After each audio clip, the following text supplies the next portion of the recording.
que en los estertores de su desprestigiado mandato vino aquí a sembrar miedo, impotencia y rabia. Esta ley es preludio de dictadura. Es la militarización del país, lo quieran reconocer o no. Y repito las palabras del gran constituyente, el general Mújica. Justamente hace 100 años, ¿qué visión? Refiriéndose a la militarización.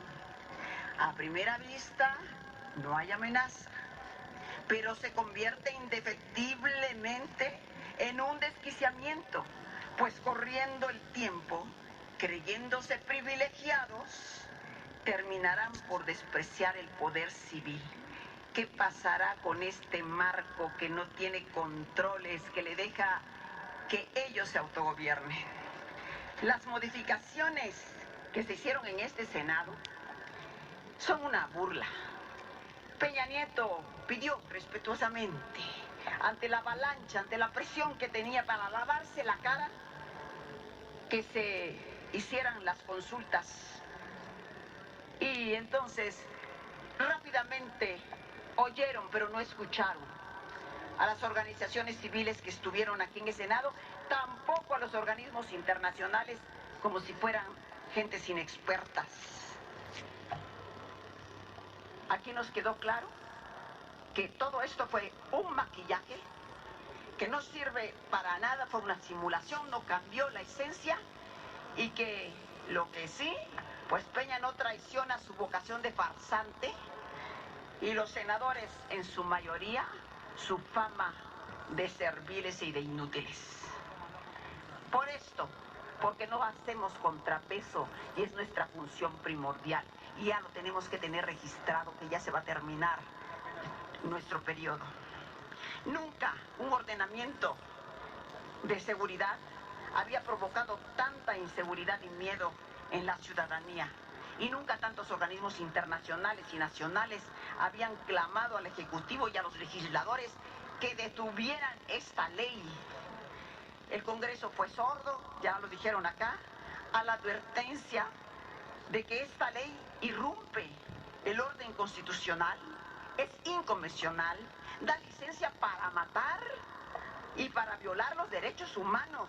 Y ya lo verán, no es buena ni para las Fuerzas Armadas, ni para los ciudadanos, ni para nadie.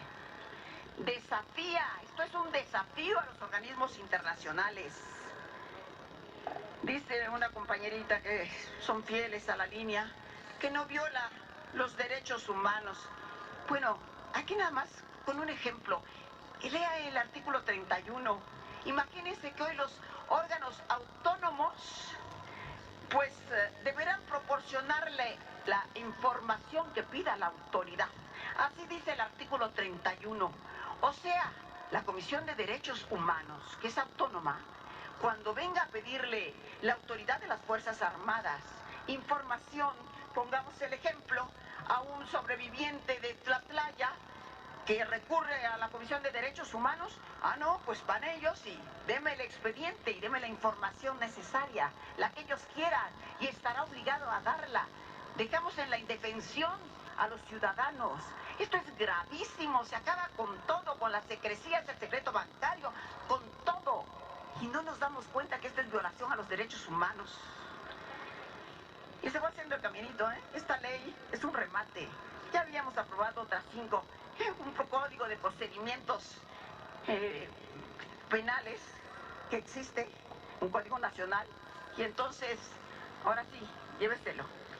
Y nosotros aprobamos un código militar de procedimientos penales que no se acuerdan, que dio entonces la posibilidad que pueden catear las casas de los ciudadanos cuando se lo piden a un ministerio militar. El ministerio pide la autorización al juez militar y entonces podrían entrar a la casa de cualquiera o a este Congreso incluso.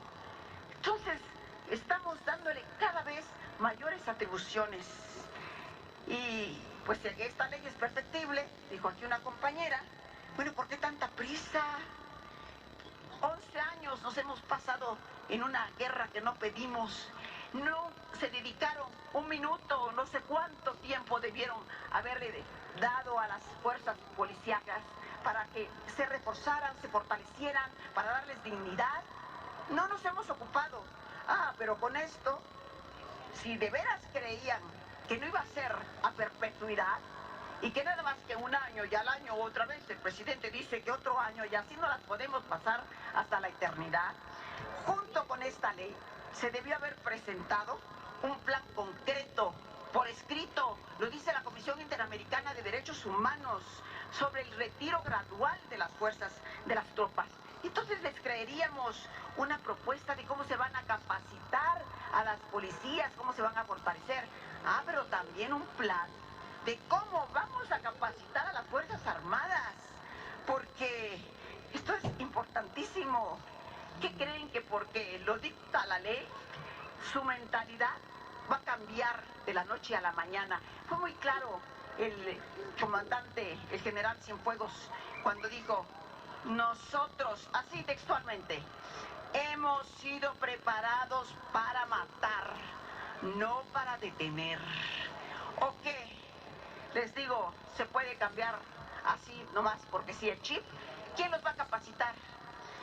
El general Alejandro Ramos, que vino aquí a este Senado, por cierto muy arrogante, y todavía no se aprueba la ley, el que fue autor intelectual del desafuero de AMLO, seguramente debe estar por ahí escondido, vino a este Senado a defender su ley, o más bien la ley que le dictaron en inglés. Pero en un momento de lucidez reconoció que la labor del ejército, dijo él muy diplomáticamente, no había sido exitosa. No, debió haber dicho que había sido un fracaso. Pero dijo algo que es muy importante y que sí hay que considerarlo.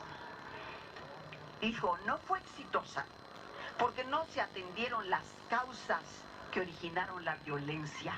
Y dígame, ¿dónde está este plan, estas estrategias integrales que van a atender las causas del crimen? No están. Aquí nada más la ley, con todas pues las líneas y los dictados que les deben haber hecho. La presencia del ejército, pues ya lo sabemos, ha traído como consecuencia más violencia, muerte. Pero lo que no dicen, que es una estrategia imperialista, y aquí lo dijo el senador Bartlett, ellos nos venden las armas, consumen las drogas y nosotros ponemos los muertos.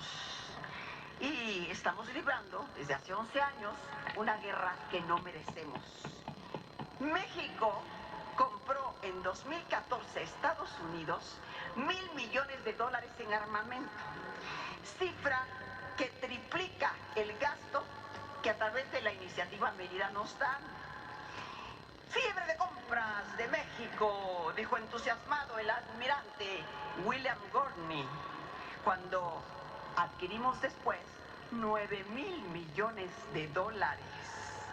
El 70% de las armas decomisadas provienen de Estados Unidos. Es un negocio redondo, pero seguimos insistiendo en que hay que combatir la delincuencia cuerpo a cuerpo, bala a bala. Impunidad e indulgencia plenaria para los militares, sin controles. Ellos, ¿cuándo han rendido cuentas?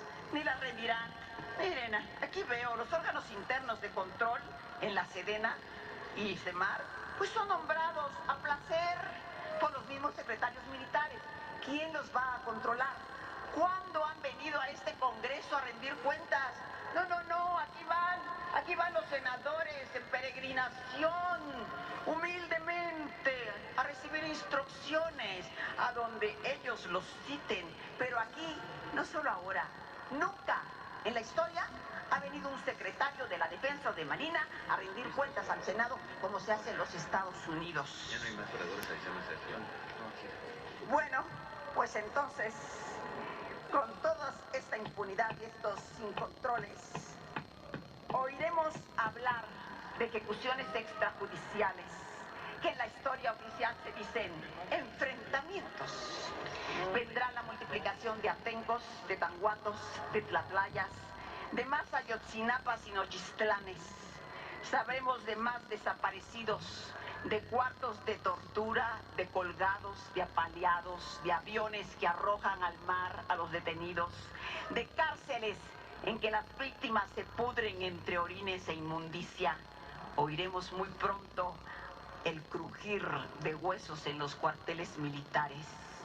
Y que quede claro, antes de que ustedes, senadores, se avienten desde lo más alto, desde la punta aquí del Senado, desde las gradas, les digo, no estoy en contra de las fuerzas militares.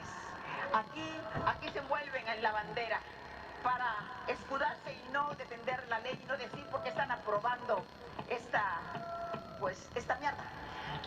Entonces, quiero decirles que en la historia del país, las fuerzas militares han tenido una misión y las ha prestigiado.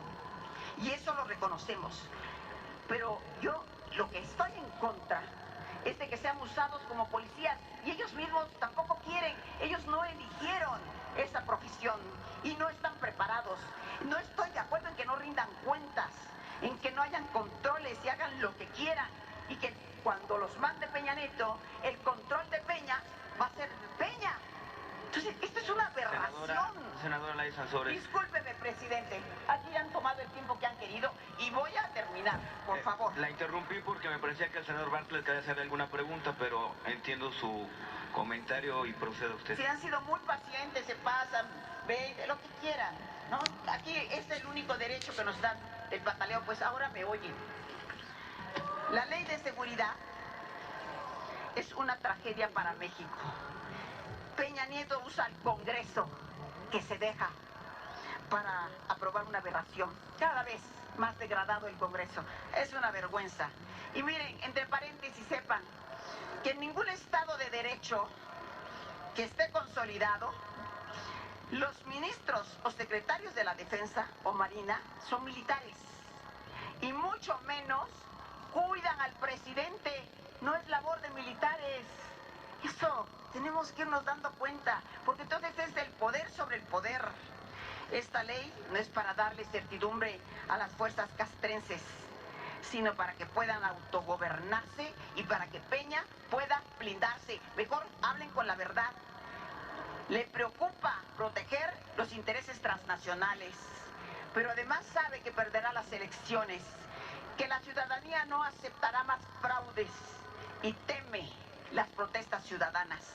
A Peña no le importa la seguridad de los mexicanos. Lo que quiere es un ejército privado que lo proteja de sus raterías. Lo que quiere es salvar su pellejo. Peña es un cobarde. De hombre tiene el nombre, las entrañas de gallina, diría el poeta. Pero no está puesto el punto final.